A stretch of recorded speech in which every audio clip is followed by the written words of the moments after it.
Dice el Evangelio de Lucas: mirad por vosotros mismos. Si tu hermano pecare contra ti, repréndele, y si se arrepintiere, perdónale. Lucas 17:3.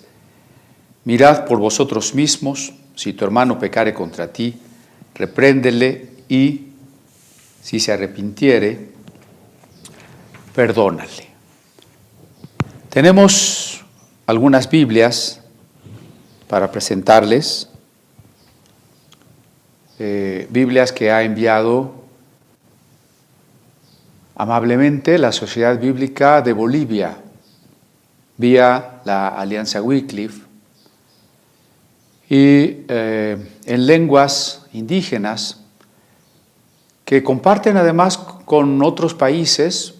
Digo, estas lenguas, estos pueblos, surgieron antes de la división actual de las fronteras.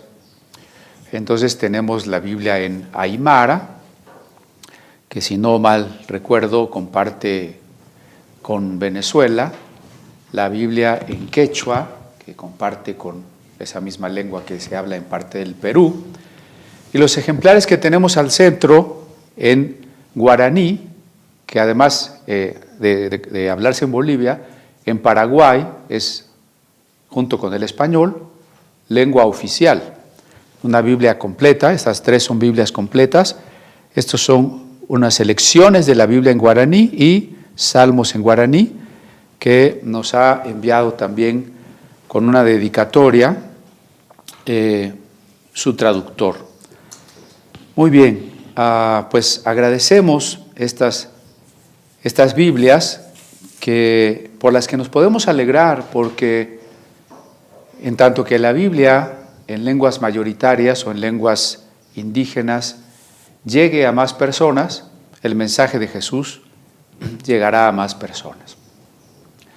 En este verso 3 que acabamos de leer, encontramos la frase de inicio: mirad por vosotros, o tengan cuidado con ustedes mismos, diríamos en un castellano más actual. Tengan cuidado con ustedes mismos. ¿Por qué Jesús nos dice que tengamos cuidado con nosotros? Nunca olvidemos el contexto. Los versos anteriores, de los que ya comentamos, nos muestran que Jesús está advirtiendo a sus discípulos en toda esta discusión que ha tenido con escribas y fariseos sobre la riqueza, sobre la ambición, sobre los pecadores, sobre Dios amando o no amando a los pecadores. Que por cierto, ¿no? Todavía hay mucha gente que dice: no, es que Dios no ama al pecador, Dios aborrece al inicuo, Dios aborrece al pecador. Esa era la discusión. Jesús, a través de parábolas que ya estudiamos, la parábola de la oveja perdida, de la moneda perdida, del hijo pródigo, ha dejado claro que Dios ama al pecador. Pero ahora, en ese cuadro, circunstancia de la controversia, advierte a sus discípulos en el verso 1 de Lucas 17: imposible es que no vengan tropiezos, mas hay de aquel por quien vienen los tropiezos.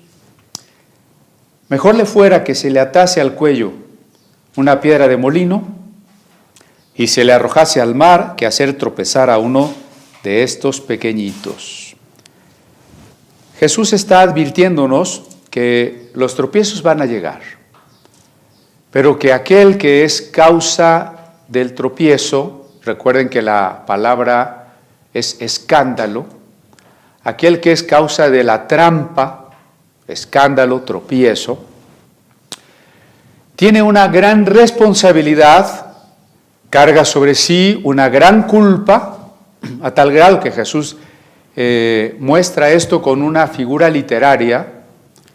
Todo este pasaje vamos a ver a Jesús hablando con figuras literarias, porque era la manera de hablar de los pueblos antiguos y especialmente de los maestros y de los maestros judíos. Así que Jesús dice: más valdría que le amarraran, le ataran al cuello una piedra grandísima de molino, muy pesada, y lo echaran al mar, donde se iría hasta lo más hondo del abismo. Pero con esto lo que Jesús está advirtiendo son varias cosas. Primero, que cada uno de nosotros tenga cuidado de no ser causa de escándalo. Porque es muy fácil decir, sí, los que causan escándalo y empezar a señalar. Antes de señalar, el pasaje es equilibrado, nos dice, no, primero, tengan cuidado de ustedes mismos. ¿Por qué vamos a tener cuidado de nosotros mismos? Bueno, la primera razón es evidente, para que nosotros mismos no seamos causa de escándalo. Eso implica que nosotros tenemos que caminar y actuar con temor y temblor. La sabiduría, de acuerdo con el libro de Proverbios, es el temor de Jehová. Se predica mucho contra el temor, pero se olvida que hay un temor necesario, hay un temor sano que no podemos dejar de lado. Temor de Jehová. La frase de Pablo, hablando de cuidar la salvación con temor y temblor, que repite cuando él también dice, yo anuncio el Evangelio con temor y temblor, frase que da título a uno de los más importantes libros del profeta Søren Kierkegaard, Temor y temblor. Debe ser parte de nuestra actitud y estar muy alerta de que no estamos predicando algo que no se debe. Por eso hay que predicar con prudencia, hay que estudiar, hay que comprobar las cosas que decimos. Hay que ver si están en el contexto de toda la Biblia, un contexto estructurado, lógico, de la historia de la redención. Hay que revisar si eso que predicamos revela más claramente a Cristo, si revela más claramente el amor de Dios, si tiene como clave de interpretación la resurrección. Siempre tenemos que estar pendientes de ello y por supuesto también en nuestra conducta. Evidentemente de aquellas cosas que son pecaminosas, que son malas, pero aún de aquellas que no siendo malas podrían ser tropiezo. Romanos 14 dice que si nosotros somos maduros y para nosotros ciertas cosas no serían malas, pero a otro le escandalizan, es mejor que nos abstengamos de ellas por amor al hermano. Entonces, bueno, el primer punto es cuidarnos nosotros mismos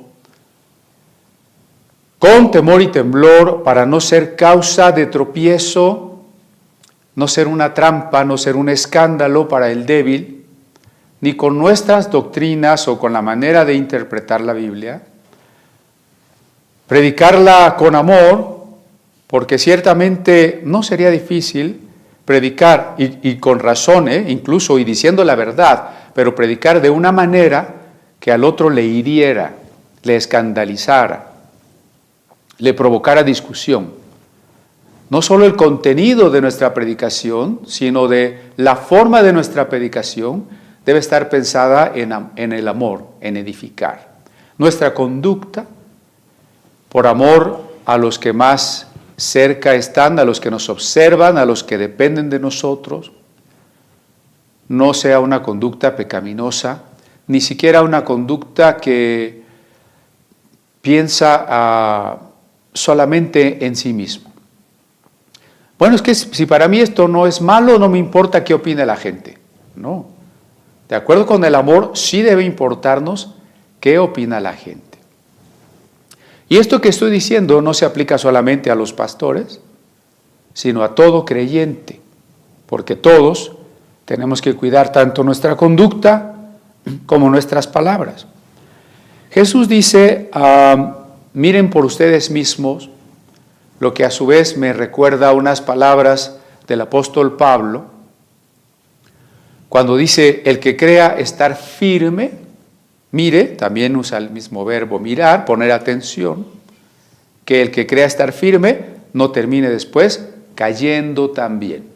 Entonces, por eso Jesús que nos advierte de los tropiezos, también nos está advirtiendo de juzgar ligeramente, de señalar y de condenar.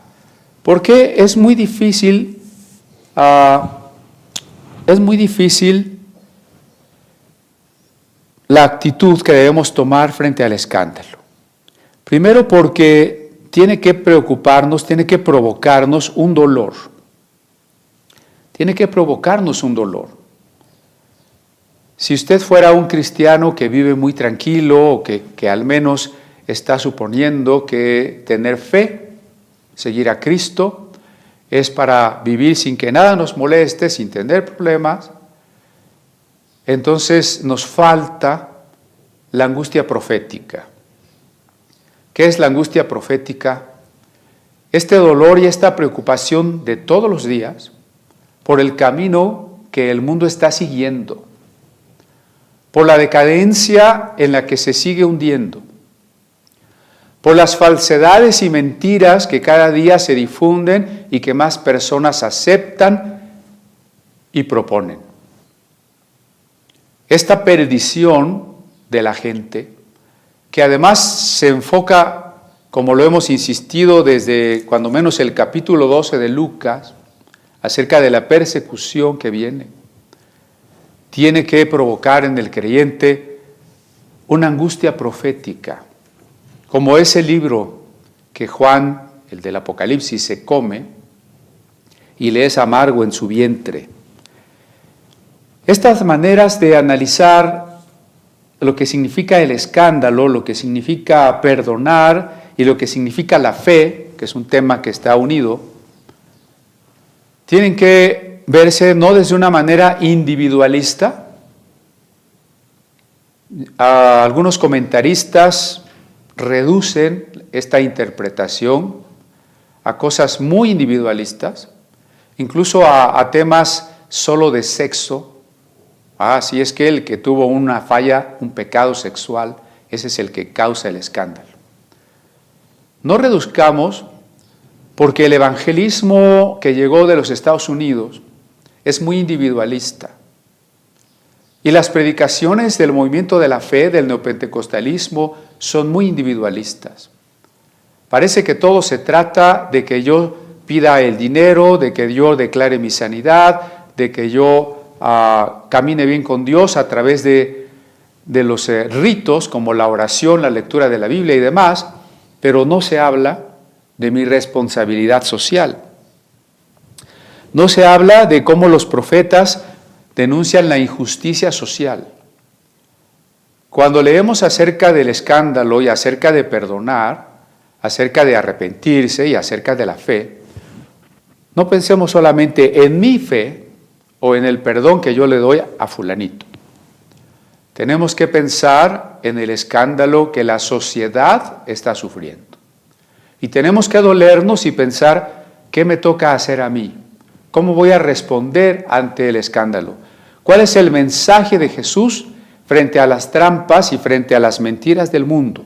Porque esa es mi responsabilidad. Eso es lo que yo tengo que compartir. Es decir, la interpretación de los evangelios debe ser solidaria, es decir, no solo pensando en mí, debe ser solidaria y profética. Profética quiere decir en una denuncia del pecado, denuncia de la idolatría y señalamiento claro de la injusticia social, de la injusticia de los gobernantes, de los jueces, de los ricos, de los líderes religiosos. Exactamente como usted lo estará leyendo a lo largo de este año en los libros de los profetas. Cuando los discípulos le dijeron a Jesús, Señor, enséñanos a orar, Él les dijo, vosotros pues oraréis así, Padre nuestro.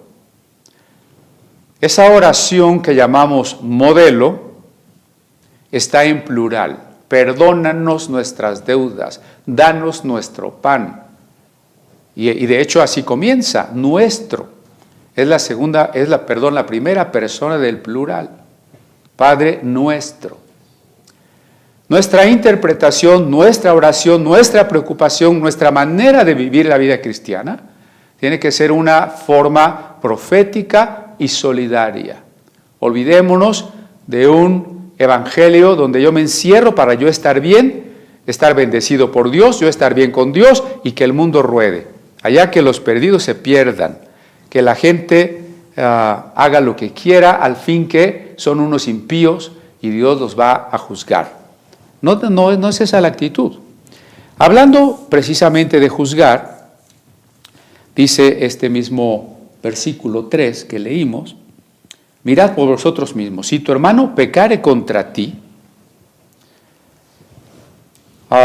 primera, si pecare contra ti, aquí no me toca andar reprendiendo a todas las personas por cualesquier pecado.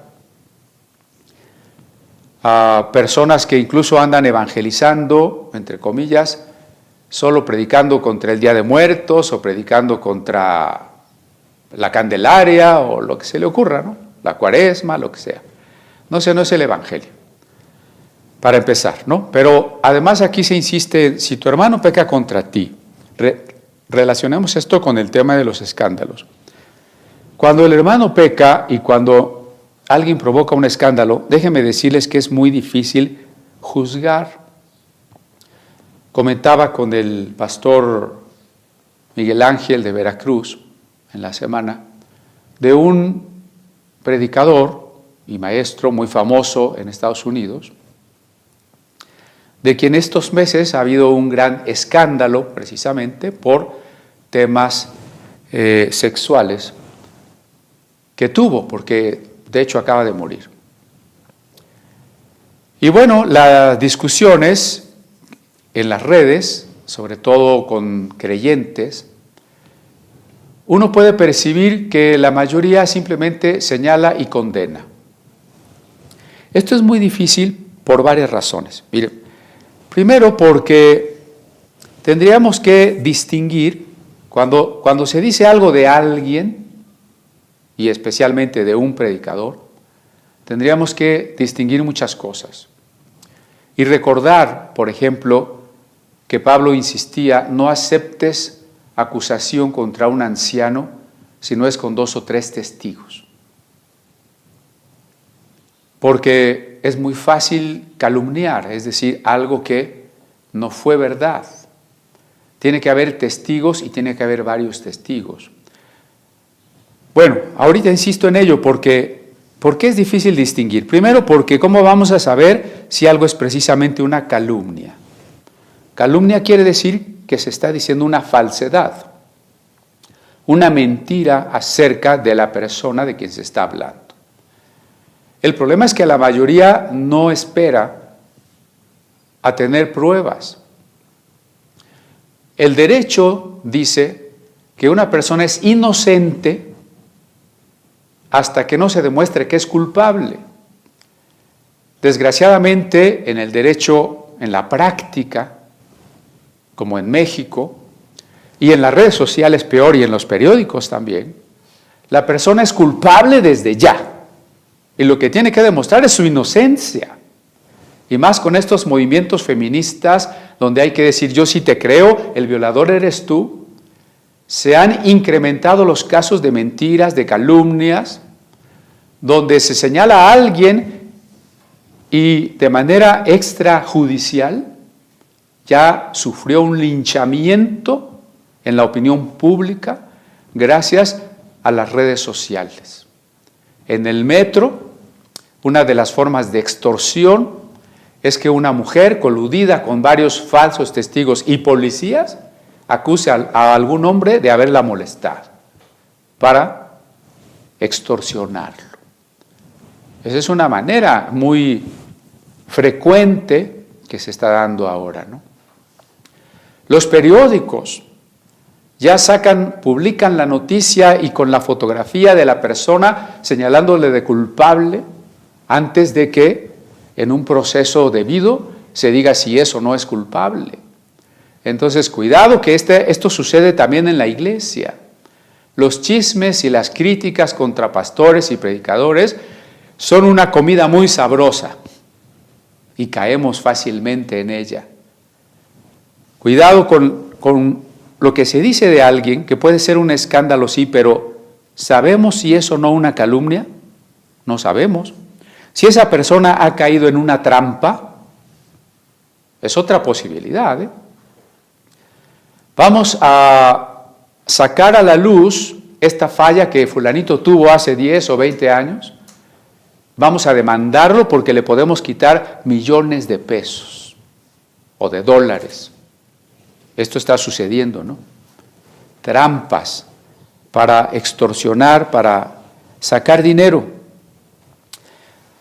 Y como dije, a veces el escándalo solo lo reducimos a los problemas sexuales. No estoy justificando ni diciendo que los pecados sexuales no sean pecados. El pecado es pecado y siempre lo será. No estamos diciendo que, como pretenden muchos, bueno, es que ahora es válido que haya pastores o pastoras homosexuales, porque no es algo malo. Es una preferencia, es una orientación del género. No estamos negando que el pecado sea pecado, pero no es el único tipo de escándalo. Cuando Jesús está hablando de escándalos, no se está refiriendo solo a que alguien fornicó o adulteró. Jesús está hablando, como ya lo meditamos en la reflexión pasada, de las conductas de otro tipo, como la codicia, la condena del pecador, la soberbia, todo esto que hemos visto en los fariseos, de los que no se dice nada de condenación sexual, sino de otro tipo de conducta más sutil, más soberbia, hasta más espiritual, entre comillas. El escándalo es también doctrinal, y por eso hablamos ya de los escándalos, de las herejías, de las mentiras, de las ideologías. Entonces, tenemos que distinguir trampas, calumnias, reduccionismos y sobre todo algo que nosotros no conocemos. Y ese algo que nosotros no conocemos es la actitud de la persona. ¿Qué pensó, qué sintió, qué circunstancias le rodearon? ¿Qué sabe él que yo no sé? Esto debería detenernos a juzgar apresuradamente a alguien.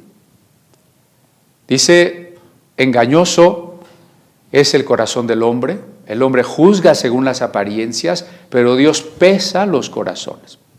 Solo Dios juzga, solo Dios examina los corazones. Entonces ahí debemos ser muy prudentes porque los fariseos, desde su propia opinión, es decir, lo que opinaban de ellos mismos es que ellos eran rectos, y entonces a partir de esa idea de la propia rectitud se señala, se critica y se rechaza al pecador. Y aunque nosotros pensamos que los fariseos están muy lejos en el tiempo y que nosotros no para nada somos fariseos, podemos sin embargo estar teniendo una actitud farisea. Cuando sentimos que aquel pecado que hizo fulanito yo jamás lo haría y por eso me siento justificado de señalarlo. ¿Qué hay detrás de los señalamientos de la difamación? ¿Qué es la difamación? Que algo, aunque sea verdad, yo lo utilice para crear mala fama en la persona. En vez de ser discreto, de guardar el secreto, a mí me interesa difundirlo. Eso es difamar. Calumniar es decir mentiras de la persona. Difamar es cooperar a hacerle una mala fama. Tras esa aparente actitud recta que juzga y señala y difama, en realidad está la soberbia de creerme bueno y la envidia. Yo he visto, he palpado, que personas cercanas, ministros cercanos, cuando uno cae, cuando uno falla, no se preocupan amorosamente por restaurar, por reconciliar, sino ven la oportunidad inmediata de difamar. Eso es lo primero. Y segundo, de acabar, de destrozar a la persona, de rechazarla y reprobarla para siempre jamás. Y yo he analizado tanto estas actitudes de los otrora consiervos y digo, allí había una envidia que en su momento simplemente afloró. Dijo, ese que era mi autoridad, lo voy a aplastar ahora que puedo. Ahora que falló, me voy a poner encima. Tenemos que ser muy cuidadosos porque allá en la epístola de Judas dice que ni siquiera Miguel emitió un juicio contra Satán porque aunque alguna vez fue su autoridad y ahora había caído, fue su autoridad, ¿no? Bien, sigamos adelante. Entonces, ¿qué debemos juzgar? ¿Acaso es que lo que estoy diciendo es que pasemos por alto los pecados, que tengamos manga ancha, que cerremos los ojos? No estoy diciendo eso. Grande es la culpa de todos aquellos que provocamos escándalo. Lo que estoy diciendo es que inmediatamente Jesús se detiene y dice, mirad por ustedes mismos. ¿Por qué tenemos que mirar por nosotros mismos? Por dos razones. Primera, para no juzgar. Y segunda, para no caer en la trampa, no caer en el escándalo. Voy a terminar el tema de juzgar y regreso a la necesidad que tenemos nosotros de no caer en esa trampa. Tenemos que juzgar doctrinas y tenemos que juzgar acciones, pero eso es diferente a juzgar personas. No puedo sentenciar a la persona, odiar, tener resentimiento contra la persona, tratar de acabar con la persona, eso no lo puedo hacer. Jesús dijo que no juzguemos para que no seamos juzgados. Pero hay algo que sí tengo que juzgar si no quiero caer en la trampa y si no quiero que otros caigan en la trampa. Lo que tengo que juzgar, en primer lugar, son las enseñanzas, las predicaciones, las doctrinas, los libros, las filosofías. Y no porque acepto a la persona, aceptar su doctrina, o porque rechazo a la persona, rechazar su doctrina. Mire, recurrentemente me han dicho, es que Martín Lutero, era un soberbio. Es que Martín Lutero se casó con una monja. Bueno, sí. Discúteme su doctrina. Si Lutero tuvo aciertos y tuvo errores, por supuesto. ¿Cuál fue su doctrina? Analicemos qué dijo, ¿no? Antes de que mandes a Lutero al infierno, que nosotros no tenemos San Lutero, lo importante es que discutamos qué dijo. Cuando nosotros, al criticar a una persona, rechazamos todo lo que dice, o al aprobar a una persona porque es nuestro amigo, porque pensamos que es un siervo de Dios, aceptamos todo lo que dice, en los dos casos estamos cometiendo un error existencial y además lógico. Un error que afecta a nuestra existencia, por eso digo existencial. Y un error lógico es una falacia que se llama argumento ad hominem, es decir, en torno al hombre. Si este hombre cayó en pecado, entonces todo lo que dijo ya no me interesa. Porque alguien falló, vamos a echar a la basura toda su doctrina, aunque hubiese sido correcta. Y del otro lado, se idolatra tanto a un predicador, a un apóstol, a un sanador, que ya no nos interesa un cantante de rock cristiano tan famoso, que ya no nos interesa si lo que dice es correcto o no es correcto. Lo dijo fulanito de tal. Lo dijo el cantante, lo dijo el apóstol. Cuidado, al juzgar tenemos que juzgar no personas, eso es un juicio que corresponde a Dios. Romanos 14 dice, ¿quién eres tú que juzgas al siervo ajeno? Para su Señor cae, para su Señor está en pie. Juzguemos doctrinas. Si la persona tiene un testimonio moral o no lo tiene, me interesa en primer término qué enseña. Desde una cierta perspectiva, Hitler era una persona moral. A Hitler no lo podemos acusar de andar en orgías, de emborracharse, ni siquiera de comer lo que no debía. Una persona muy disciplinada. Bueno, entonces, ¿aceptamos todo lo que diga Hitler? No, cuidado.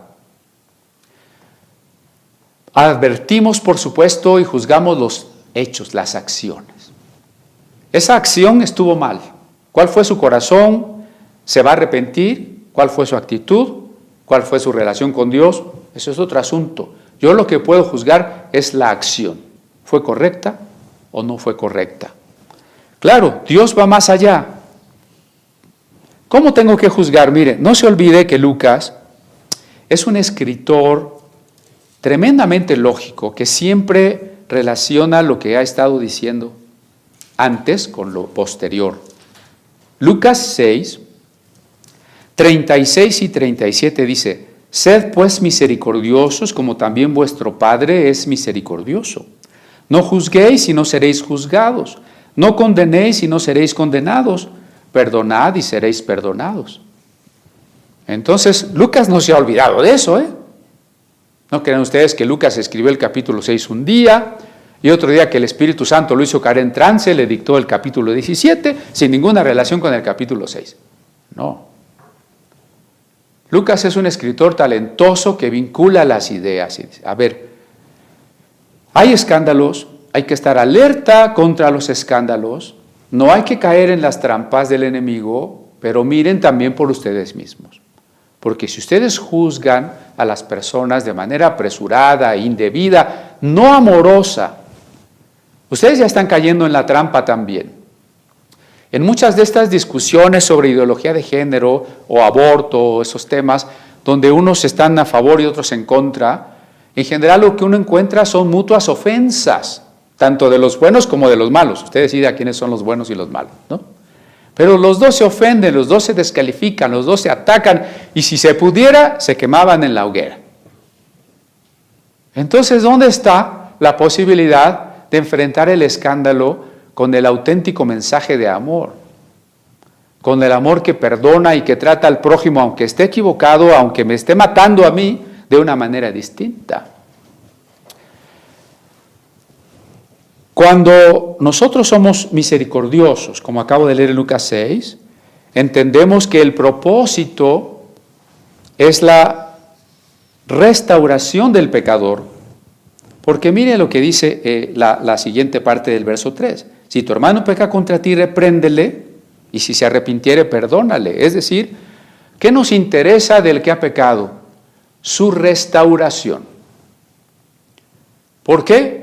Entre otras cosas porque eso es lo que Dios quiere, pero además porque nosotros no conocemos la actitud. No conocemos la actitud antes del pecado, ni durante el pecado, ni después del pecado. Y no estoy justificando el pecado, pero lo voy a ilustrar de la siguiente manera.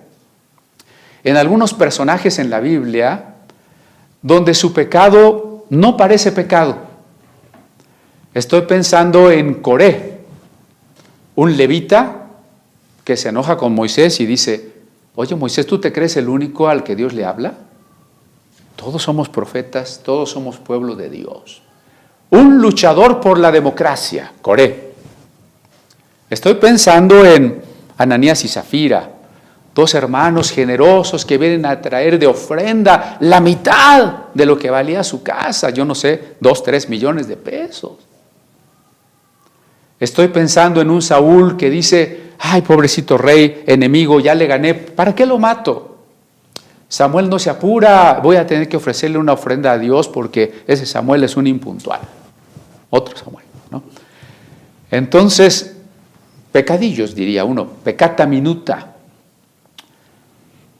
En cambio, otros pecados, sí, mayúsculos. Ahora estoy pensando en un Samsón. Sí, por el poder de Dios se está cargando una puerta de madera pesadísima, la puerta de Gaza, de la ciudad de Gaza. ¿Pero qué estaba haciendo en la ciudad de Gaza?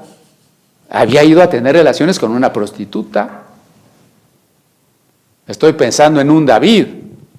¿Ese David qué hizo? ¿Le perdonó la vida a un rey?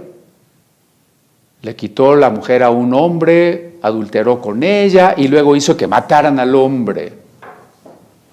Esos pecados son pecados. Pero ahora fíjese cuál es la acción divina. A Coré se lo tragó la tierra con todos sus demócratas. A Saúl Dios lo abandonó y murió en manos de los enemigos. Ananías y Zafira cayeron muertos al traer la ofrenda. ¿Y qué pasó con Samsón? Sí sufrió, sí desobedeció, pero ¿sabe? Al final de su vida el Espíritu Santo le llenó de tal manera que hizo más en su último segmento de vida que todo lo que había fallado. Ahí tenemos un David, todavía con el adulterio y el asesinato, Dios le perdonó, le restauró y todavía le usó grandemente.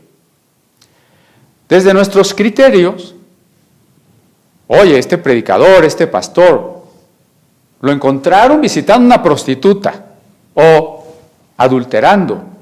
Jamás va a ser pastor. No lo podemos aceptar. Insisto, no estoy justificando ni estos pecados ni ningún otro pecado. Lo que estoy diciendo es que seamos cuidadosos ante la pregunta, ¿por qué Dios perdonó estos pecados de Samsón, de David o de Abraham, que también fue mentiroso y ya mero su esposa se la queda el faraón y Jacob un tramposo, etcétera?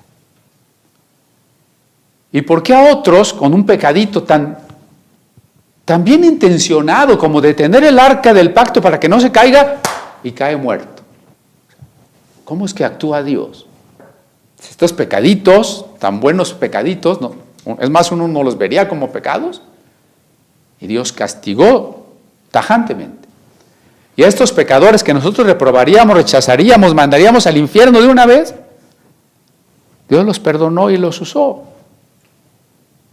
¿Por qué? Porque Dios no ve lo que nosotros vemos. Dios ve más a fondo, Dios ve el corazón o la actitud. Y hace rato lo dije. ¿Cuál es la actitud de este pecador antes de pecar, al pecar y después de pecar? Es muy diferente, por ejemplo, decir, es que mi pecado no es pecado, que es parte de la manera de ser de nuestra época, ¿no? Decir que el pecado no es pecado. Eso es un doble o triple pecado. Es diferente de sentirte mal porque sabes que estás pecando o inmediatamente levantarte y confesar y decir, he pecado. Entonces cuando Jesús dice, miren por ustedes mismos, tengamos en primer lugar cuidado de no juzgar, porque eso es muy difícil, trae para nosotros muchos problemas. Debemos buscar reprender si hay la oportunidad, si está en nuestro ámbito de acción, reprender, exhortar al que ha pecado. ¿Para qué? Para que sea restaurado y para que haya reconciliación. Esto de la reconciliación, ahorita regreso. Voy a un punto que no quiero que se me vaya. ¿Por qué dice Jesús, mirad por vosotros mismos? Porque cualquiera de nosotros es susceptible de ser arrastrado por el escándalo, es decir, por la mentira, por las trampas del enemigo. ¿Cuántos sectores hay en las iglesias que han sido arrastrados ya por las ideologías relativistas, mentirosas de nuestro tiempo? La iglesia presbiteriana en Estados Unidos se ha dividido ya en dos partes. En la de México hay una parte que se dividió. La iglesia metodista en su mayoría ha sido contaminada. La iglesia anglicana casi ya tiene una postura oficial a favor de las ideologías. La iglesia católica se está debatiendo entre los sectores que no aceptan últimamente las afirmaciones del Papa y de algunos cardenales en favor de las ideologías. Entonces, esto ilustra que caer en la trampa es algo fácil. Que las personas que caen en la trampa piensan que no están cayendo en una trampa. Y siempre relaciono esto con el ascenso del nacionalsocialismo, les insisto. Porque no fue de la noche a la mañana que le dijeron a todos los alemanes protestantes y católicos, vayan y maten a los judíos, nadie lo hubiera hecho. Primero fue el sembrar ideas, el hablar mal de los demás, el empezar a mirarlos diferentes. ¿Qué está sucediendo hoy? Pues está tratando de que se vea como retrógrados, discriminadores a todos los que no opinan, como estos movimientos que quieren acabar con toda la cultura, calificándola de patriarcal y demás. Señalándoles, preparando ya a nivel internacional listas de personas y organizaciones. Cuando ya es opinión pública que el que no está de acuerdo conmigo es un fanático, entonces al linchamiento en las redes le va a seguir el linchamiento físico. Y por eso es que tenemos que tener cuidado, primero, de no caer, porque muchos están cayendo, teólogos y pastores están cayendo en la trampa. Segundo, porque es una situación dolorosa, por ahí comencé, ¿no? Una angustia profética, la que debe embargarnos. Y no juzgar esa mentira de la que se nos acusa, esa falsedad que se arguye contra nosotros, es que ustedes tienen un discurso de odio. Es absolutamente falso, porque no hemos dejado de insistir y de vivir el amor que Dios tiene por los pecadores y el amor que nosotros tenemos por los pecadores. Voy a insistir más adelante en que el perdón y el amor no significan dejar de denunciar. Pero continúo. Si tu hermano peca, repréndele, y si se arrepiente, perdónale. ¿Cómo entendemos esta frase? Varios comentaristas dicen, no tenemos por qué perdonar si no se arrepiente. Entonces el perdón es condicional. Esto llevado a la relación con Dios se vuelve muy delicado. Porque muchos cristianos creen que Dios perdona solo al que se arrepiente. Y así lo dicen con todas sus letras, ¿no? Dios te perdona si te arrepientes. A esa frase que he escuchado varias veces y que me parece increíble, de cristianos que dicen, es que Dios no ama al pecador, me parece increíble porque entonces, ¿dónde queda el Evangelio? El Evangelio es que Dios amó tanto al pecador que se hizo hombre y vino a morir por el pecador. Y tú como supuesto cristiano dices, ¿Dios no ama al pecador? ¿Dónde quedó el Evangelio?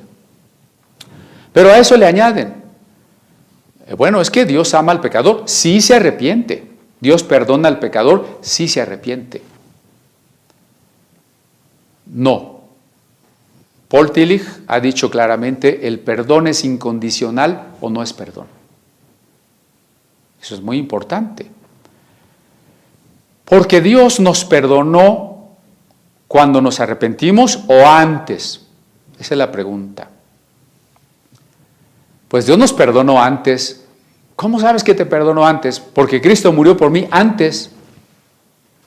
Cristo no está viniendo a morir por mí cuando yo ya me arrepentí. Cristo murió por mí hace 2000 años.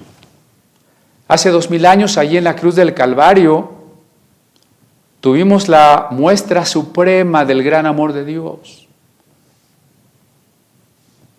No hay una condición para perdonar. Cuando Jesús estaba ahí en la cruz, podemos pensar que reprendió a los que pecaban contra él. Podría ser, si pensamos que algo le contestó al sacerdote, algo les dijo, pocas cosas, pero algo les dijo. ¿Podríamos decir que ellos se arrepintieron y entonces Jesús los perdonó? Pues no. Los que estaban ahí crucificando a Jesús, todos los que colaboraron, más directa o indirectamente, con la muerte de Jesús, no se estaban arrepintiendo cuando Jesús estaba ahí colgado.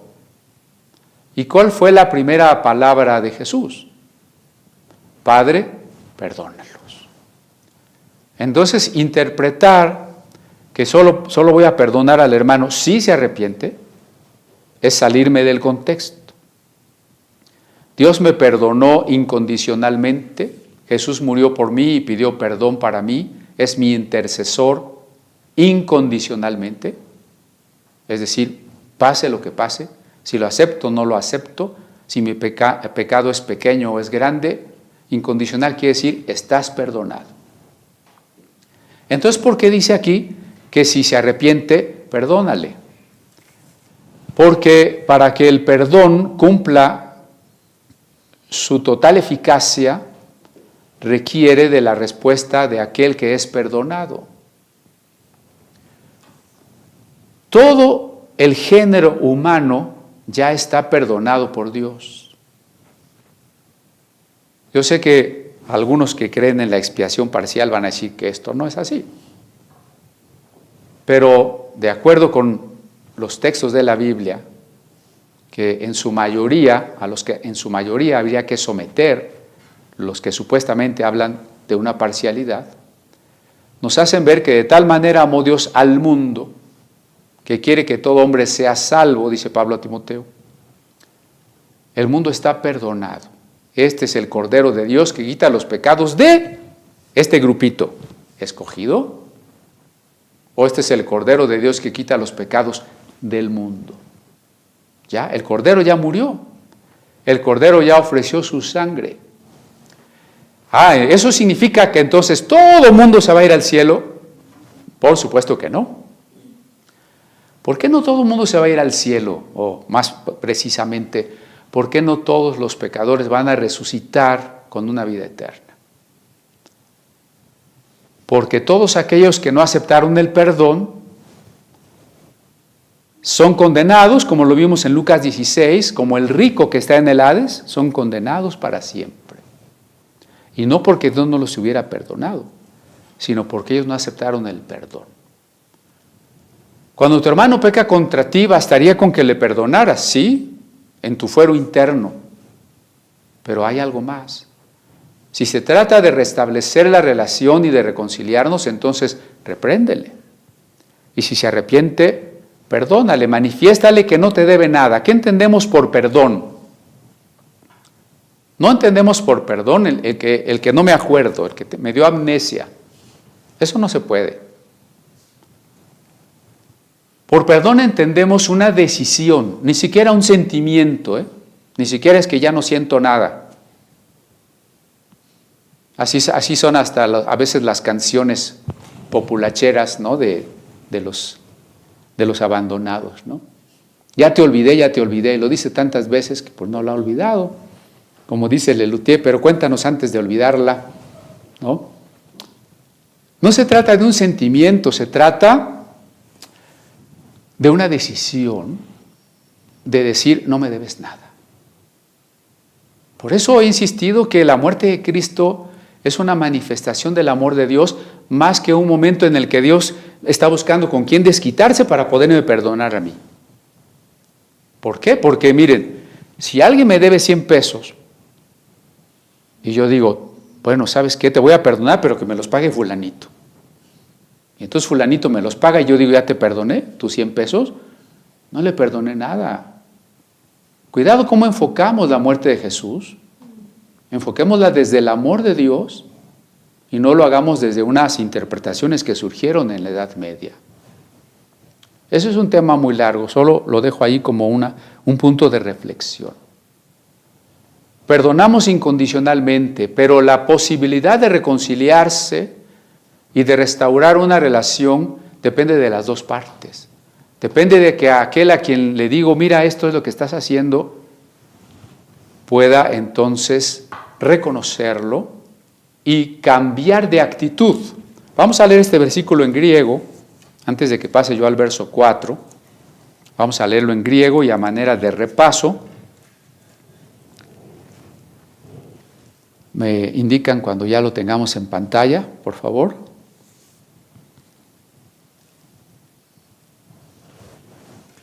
Por lo pronto se usa la palabra derivada de metanía, o metanous, que quiere decir arrepentimiento, o cambio de mente, de decisión. Por eso el perdón es un cambio en la decisión, como el arrepentimiento es un cambio en la decisión, como la fe es una decisión, como la incredulidad es una decisión. Acuérdense como creyentes que estamos en una posición responsable de nuestras decisiones ante Dios. Los hermanos del rico, como el rico que estaba en el Hades, no creyeron porque decidieron no creer. La fe es una decisión, como insistiremos, espero que hoy nos dé tiempo. Perdonar es una decisión y arrepentirse es una decisión. ¿Tenemos el versículo? A ver.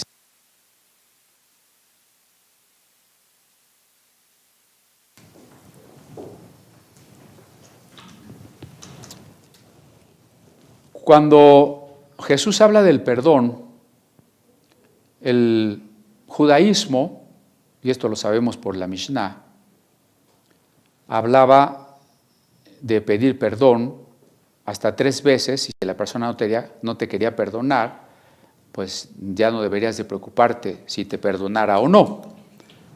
Tendrías que, en todo caso, reconocer que ahora el que no quiere perdonar es el que está en pecado. Pero se decía que podrías perdonar hasta 3 veces al que te había ofendido. Entonces la pregunta de los discípulos es, ¿y cuántas veces vamos a perdonar? Bueno, leo el verso 3. Dice en griego, «Proségete αυτής, αναμάρτη ο αδελφός σου, επιτιμήσον αυτό και εάν μετανήσει, άφες αυτό». Si usted llevó etimologías en la preparatoria, tal vez diga, el pastor no sabe leer, porque yo leo, por ejemplo, que dice eautois, ¿no? Proségete, eautois. Bueno, cabe aclarar que nosotros estamos leyendo en una forma que suponemos aproximada a cómo se pronunciaba la lengua común, la lengua quiní en los tiempos de Jesús, y que ha sido mantenida por la Iglesia Ortodoxa griega y en bastante medida por el griego moderno. Entonces no es que me esté cambiando las vocales y diciendo cosas que no son, ¿no? Más o menos intentamos hacerlo en la lengua quiní. Prosígete αυτής, mirad por vosotros. Es la primera frase. Siguiente. Ean amarti o αδελφός σου, si pecare el hermano tuyo,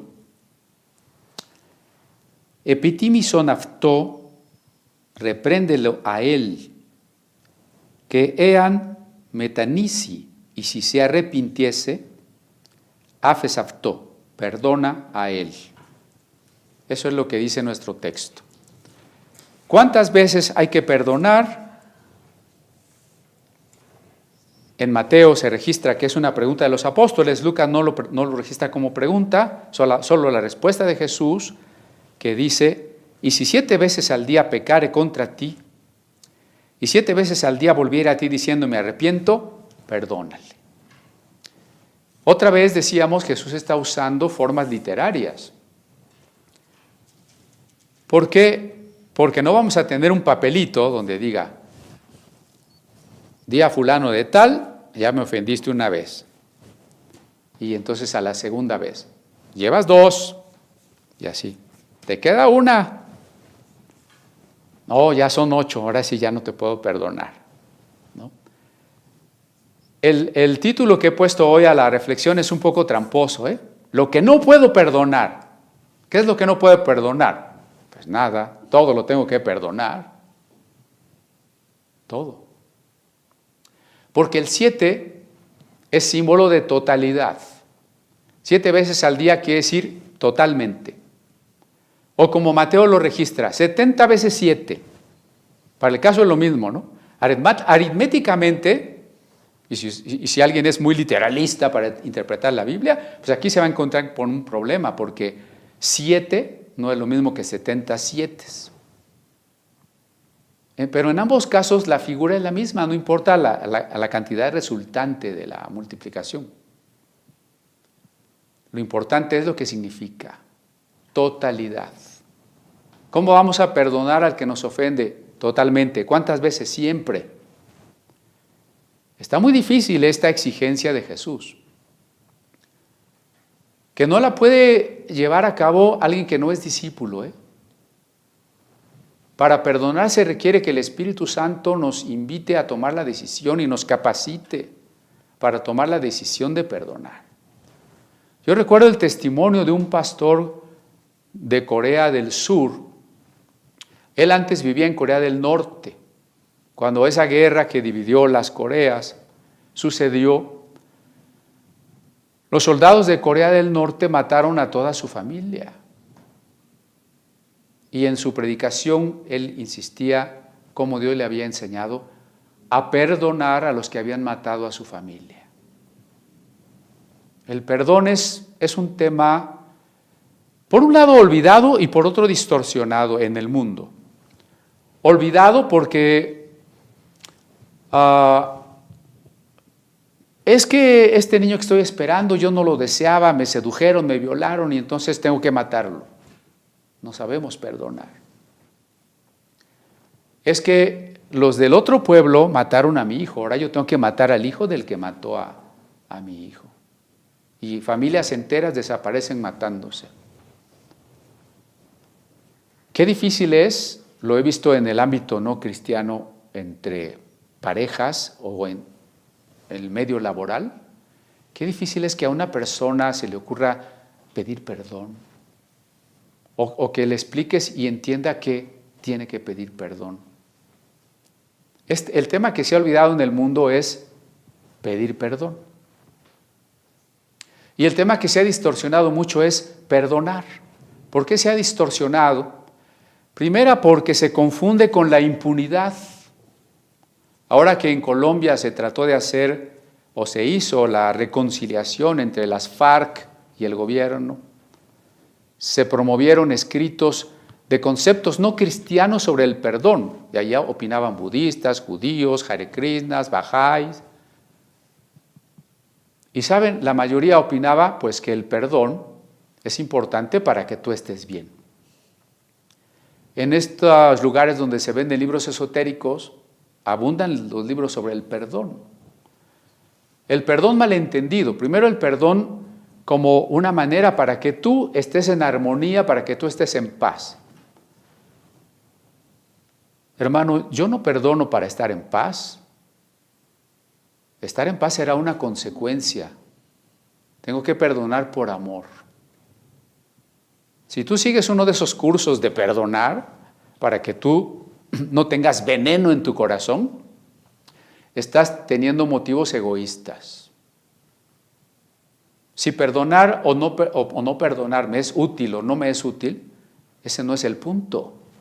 El punto es el amor al prójimo. La otra distorsión, o sea, ya dije varias, ¿no? Confundirlo con la impunidad. Ahora resulta que a los narcotraficantes no hay que juzgarlos. Hay que decirles que vayan a pedir el consejo de su abuelita, ¿no? La otra distorsión es que el perdón es un asunto de equilibrio mental, de armonía con el universo.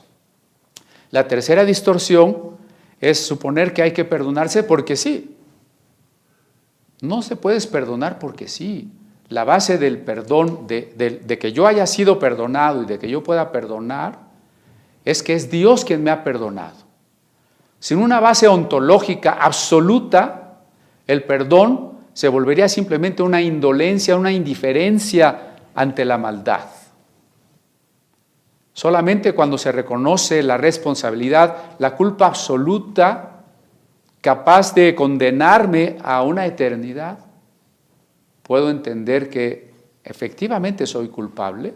Eso es lo primero, porque todas las doctrinas Nueva Era te dicen no hay pecado, no hay culpa, solo hay ignorancia, solo hay fallas, pero estamos evolucionando. No, hay que reconocer la culpa verdadera. La culpa que conlleva condenación. Y hay que reconocer el amor de Dios que justifica, que perdona. Y entonces tengo una base ontológica para saberme perdonado y para poder perdonar a los demás. Cuidado entonces con los malos entendidos acerca del perdón. Perdonar no es una terapia, ¿sí? No perdono por terapia. Pero cuidado también, perdonar no es necesariamente continuar la situación. A ver, esta persona, este empleado o este amigo me robó. Puedo perdonarlo, puedo incluso no denunciarlo, pero no le voy a volver a dar la cartera. No lo voy a volver a poner en la situación de que me siga robando todos los días. En el caso del matrimonio donde el marido le pega a la esposa, ella debe perdonarlo, sí, pero entonces todos los días debe permitir que le pegue, no.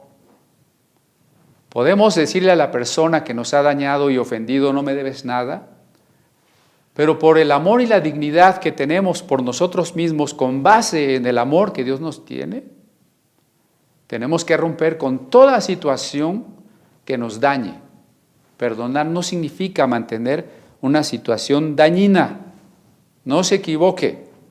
Sobre todo, me invitaron a un grupo de mujeres, le llamaban ellos como adictas a las relaciones destructivas. Así como Alcohólicos Anónimos, hay unos grupos de mujeres adictas a relaciones destructivas y me invitaron a dar una plática con ellas. Y yo les decía algo como esto, ¿no? Es que, ¿por qué algo en nosotros hace que busquemos, que soportemos, que continuemos en el maltrato? Tratando de que entendieran que sí hay que perdonar, pero que hay que romper ese círculo vicioso. Por otro lado, y lo comenté hace rato, amar no es dejar de luchar y denunciar. ¿Amas a los sodomitas? Sí. Entonces no les digas que están pecando. Al contrario, si hay un infierno, si hay una condenación, si no solamente hay una condenación cuando mueran y después, sino ahora hay una destrucción de sus vidas, una depresión inherente cuando se intenta hacer lo que no se es, aunque se maneje con la idea de es que estoy construyendo mi identidad, falso. Cuando estás construyendo una identidad que no es la tuya verdaderamente, vas a tener una depresión. Lo quieras o no lo quieras, lo reconozcas o no lo reconozcas. Bueno, decir estas cosas tiene que hacerse en una decisión amorosa, en una forma amorosa, pero clara y firme. El amor de Dios no es incluyente para que el pecador venga y siga destruyéndose. El amor de Dios es incluyente para que el pecador sea transformado, para que el pecador pueda experimentar la vida abundante. Todos los pasajes en los evangelios de las conversiones nos muestran a Jesús aceptando, perdonando una prostituta, o una María Magdalena, o a un publicano arrepentido, cualquiera, pero transformándolo. Incluso alguna frase por allí, vete y no peques más. No nos dejemos engañar por esa otra trampa, ese otro escándalo del Dios y de la iglesia incluyentes, entendiendo por eso que el pecado no es pecado y así estamos muy bien, aquí apapachamos a todos porque te queremos mucho. Acuérdese que hasta el hijo consentido es destruido por los padres que lo consienten, padres amorosos pero equivocados, de esos grandulones a los que todavía consienten, o de esos niños a los que están formando unos pequeños monstruitos consentidos. El amor tiene que tener la forma de la justicia. El amor tiene que ser enfocado a la plena realización de la persona. Y si no lo es, no es amor verdadero. Al menos no es un amor que cumple la función que debe tener. Y por eso el perdonar y el amar a quien nos ha ofendido, como lo hizo Jesús allí en la cruz, y ese es nuestro modelo, no significa que dejemos de reconocer y de decir y de invitar al pecador a reconocer que es pecado su pecado, para que se arrepienta y viva, aunque eso, como a Juan el Bautista, nos pueda cortar la cabeza. Inmediatamente después, los apóstoles le dicen: Señor, aumentanos la fe. Otra vez, será que Lucas ahora sí se cambió de tema, ¿sí? Pero tajantemente. No, los discípulos están conscientes que lo que está pidiendo Jesús es muy complicado. ¿Cómo hacer para no caer en las trampas? ¿Cómo no ser nosotros mismos causa de escándalo? ¿Cómo perdonar 7 veces o totalmente y siempre al que nos ofende? Señor, aumentanos la fe. Bueno, la inquietud y la petición de los apóstoles es buena, por supuesto no es la que debía haber sido, ¿no? Si ellos hubieran dicho, tal vez, Señor, aumentanos el amor, estaría un poquito más preciso, no del todo, porque recuerden que la fe y el amor son decisiones nuestras. Por eso es sorprendente la respuesta de Jesús. Entonces el Señor le dijo: si tuvierais fe como un grano de mostaza, podríais decir a este sicómoro: desarráigate y plántate en el mar, y os obedecerá. La segunda parte del título de nuestra plática de hoy es el poder de la fe. ¿Y cuál es el poder de la fe? Ninguno. La fe no tiene poder. Hoy les he dicho entonces un título tramposo, a ver si se conectaban, ¿no? O sea, lo que no puedo perdonar, todo lo puedo perdonar. ¿Cuál es el poder de la fe? Ninguno. Ubiquémonos, ¿no? Ubiquémonos porque, desgraciadamente, tanto en el ámbito fuera de la iglesia, extra iglesia, como dentro de la iglesia, se le ha dado a la fe un lugar de ídolo. Cuando llevas el evangelio a alguien, no falta el que te diga: bueno, es que mira, lo importante es tener fe, aunque sea en una piedra, pero tener fe, o tener fe en ti mismo. O los libros, ¿no? Los libros de cómo teniendo la fe y visualizando cosas positivas y lo que tú quieres, vas a tener armonía con el universo y el universo va a conspirar para darte todo lo que tú quieres. Son libros esotéricos. Pero en la iglesia y desde los púlpitos se predican cosas muy parecidas. Es que cuando Dios creó el mundo, lo hizo por la palabra de fe. Porque en Hebreos 11 dice que por fe Dios, sabemos, creó el mundo.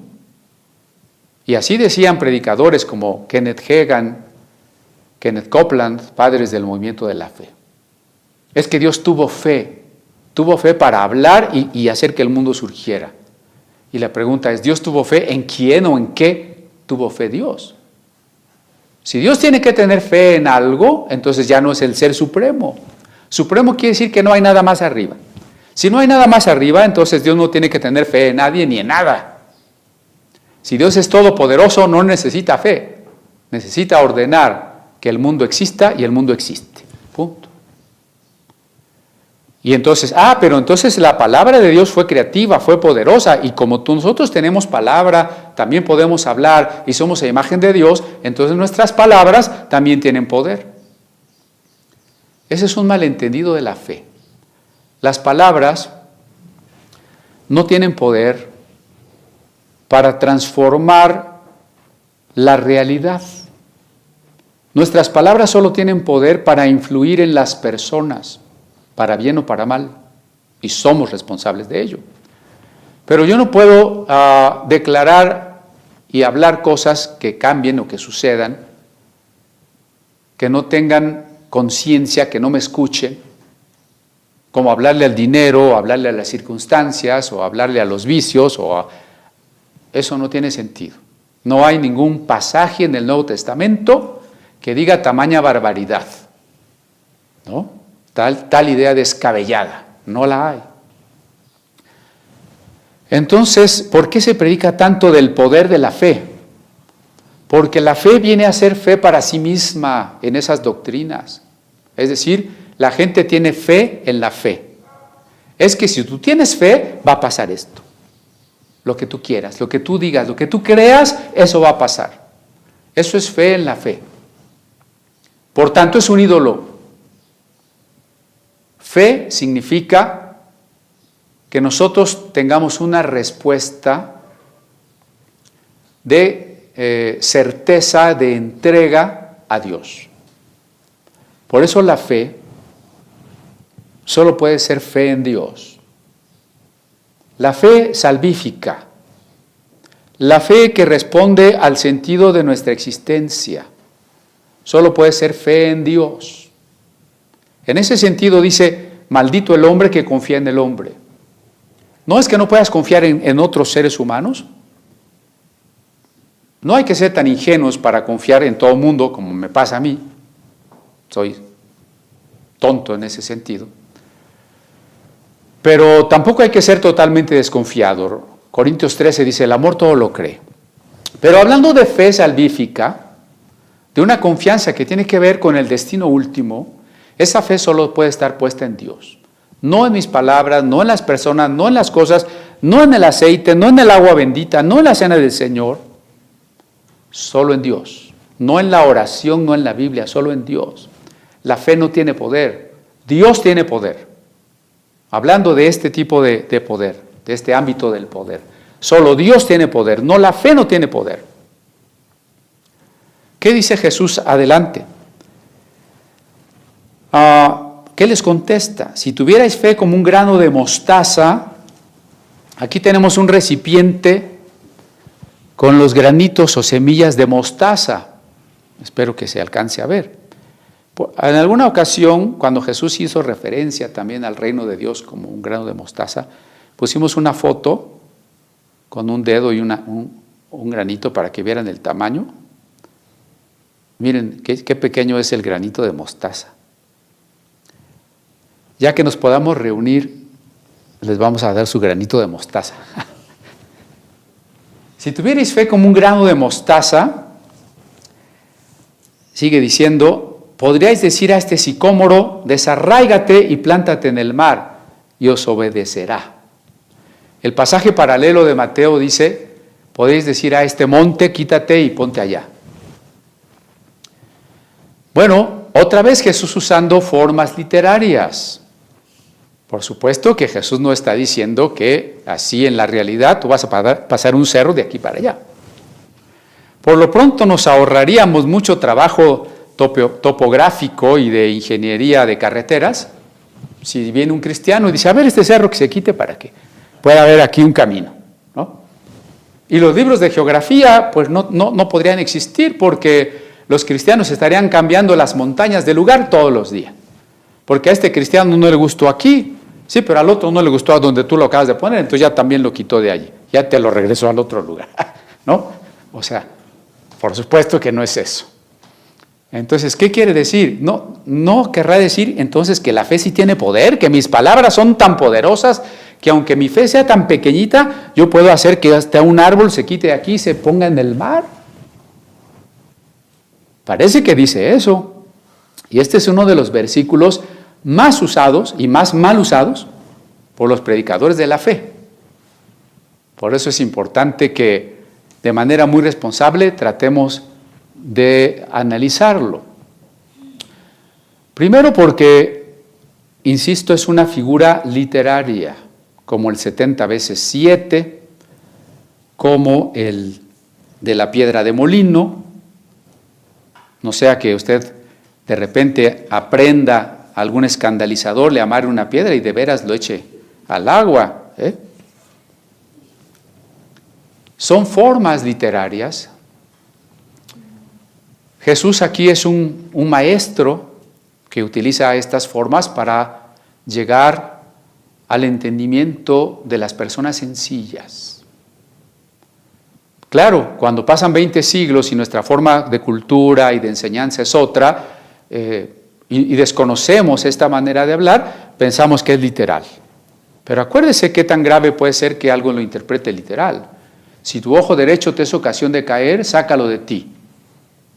debería de haber, todos los hermanos deberían ser tuertos, todos los varones, y todas las hermanas deberían no tener lengua. Por supuesto que no vamos a andar cortando lenguas y sacando ojos, ¿verdad? O sea, son formas de hablar. ¿Y qué es lo que está representando aquí el sicómoro y la semilla? Este árbol en el mar podría fructificar. ¿Se acuerdan que el mar es símbolo de las aguas destructoras? Que el mar salado, y especialmente el mar muerto, es tan salado que no hay vida en él. Entonces, un árbol viejo que ha perdido sus raíces y que pretende tener raíces en el agua y para colmo salada, ¿a qué está destinado? A perecer. En cambio, esta semillita de mostaza, una vez sembrada, va a tener vida. En la ilustración que tengo aquí, a ver, de este lado, tengo una plantita de mostaza precisamente, en el marco, ¿no? Una plantita de mostaza que ya está germinando, que ya está creciendo. Entonces ve la diferencia. La semilla va a germinar porque tiene vida y va a crear un árbol nuevo, frondosísimo, como alguna vez lo expusimos también en los escenarios que están detrás de mí, el árbol de mostaza. Mientras que este árbol viejo, desarraigado y en el agua salada, es absolutamente estéril. Entonces Jesús no está hablando aquí cuantitativamente. No está diciendo, sí, aunque tengas tantitita fe, ya puedes hacer cosas muy grandes. El tema, la ilustración no es cuantitativa, es cualitativa. La fe es la respuesta a la gracia divina.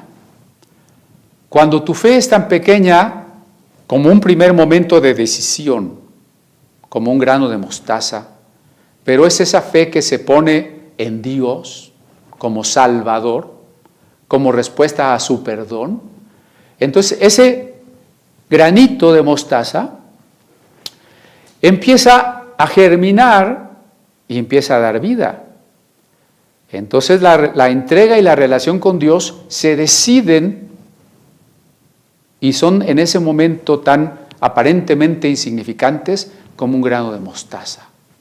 Pero conforme vamos conociendo a Dios y viviendo la vida cristiana, ese grano de mostaza ya no es un grano de mostaza, es una semillita de la que ha surgido la vida, el hombre nuevo, la nueva criatura que solo Cristo puede engendrar. Y que va creciendo todos los días hasta ser una fe cada vez más dispuesta y entregada. No una fe que cada vez puede mover más montañas o desarraigar más árboles literales, sino una fe que, como lo vimos en Hebreos 11, repase los videos de Hebreos, en Hebreos 11 estuvimos analizando muchos casos y especialmente aquellos donde los que se mencionan ahí, por la fe, sufrieron desnudez, persecución, anduvieron en cuevas errantes, desnudos por los desiertos, o murieron por Cristo. Entonces, esa fe que comenzó tan pequeña, no es importante por sí misma. La fe no es fe en la fe. La fe no tiene un poder. La fe es importante porque es mi decisión de entregarme a Dios, de responderle. Y entonces eso me permite entrar en el pacto nuevo, donde el Señor hace que una vida surja de mí, una vida nueva. Y entonces, si los discípulos tienen fe, van a poder desarraigarse de la religión vieja del judaísmo, o de cualquier otra manera ritualista, o religiosa, o costumbrista de ser. Como algo tan seco, tan estéril, como puede ser un árbol que intentásemos plantar en el agua salada del mar. Entonces el Señor lo que les está diciendo es, sí, ustedes pueden abstraerse de los escándalos de los que hemos hablado de los fariseos, ¿no? O sea, acuérdense que el contexto es que los fariseos son avaros, adoran al Dios de las riquezas o al ídolo llamado riqueza, que los fariseos condenan al pecador, que los fariseos rechazan a Jesús, porque en vez de predicar el judaísmo, Jesús predica una nueva realidad. Jesús está confrontando a sus discípulos aquí, que la única manera de evitar ese tropiezo, porque cuando Jesús se refiere a los tropiezos, en el contexto inmediato se está refiriendo a los fariseos. La única manera de evitar ese tropiezo, la única manera de perdonar al hermano y perdonarlo absolutamente, es que nosotros experimentemos la nueva realidad, experimentemos la nueva criatura, seamos personas nuevas. ¿Y cómo somos personas nuevas? Por medio de la fe. Sí, una fe muy pequeña porque apenas empiezo a entender algo, porque apenas empiezo a decidirme por Dios. Y el poder no es de la fe. Mi fe puede ser del tamaño de un grano de mostaza, pero Dios es infinito. Dios es todopoderoso. Entonces, al árbol que en Lucas representa la religión seca y estéril, hay que hacerla a un lado. Hay que tener el deseo de apartarnos de ella para comenzar un nuevo caminar, un caminar de la fe. Cuando los discípulos oyeron esto, estaban todavía muy inmaduros para la tarea que Jesús les iba a dejar. Y no tenían idea que ese pequeño grupito iba a transformar el mundo por más de 20 siglos. E iba a tener el triunfo al final de la historia de ser los resucitados para la vida eterna. Esa semillita de mostaza es nuestra fe, es nuestra decisión que germina en la vida nueva, en contra del árbol seco. Voy a dejarlo aquí. La siguiente vamos a tratar de relacionar esto con lo que sigue porque se confirma, pero ya no tengo tiempo de comentar los últimos versículos. Entonces, solamente repase lo que hemos dicho hoy. Yo sé que a veces no solo tocamos un tema, a lo mejor más homiléticamente, si yo hablara solo 20 minutos repitiendo 20 veces el tema central, nos quedaría más claro, pero hay que aprovechar el tiempo. Repasemos y veamos exactamente todas las implicaciones de lo que Jesús nos dice aquí con respecto a no caer en los escándalos, a sabernos perdonados y a tomar la decisión de perdonar. Y ante todas las cosas, a tomar la decisión de una fe auténtica, de una entrega que si no habíamos tomado con certeza, podamos tomar el día de hoy.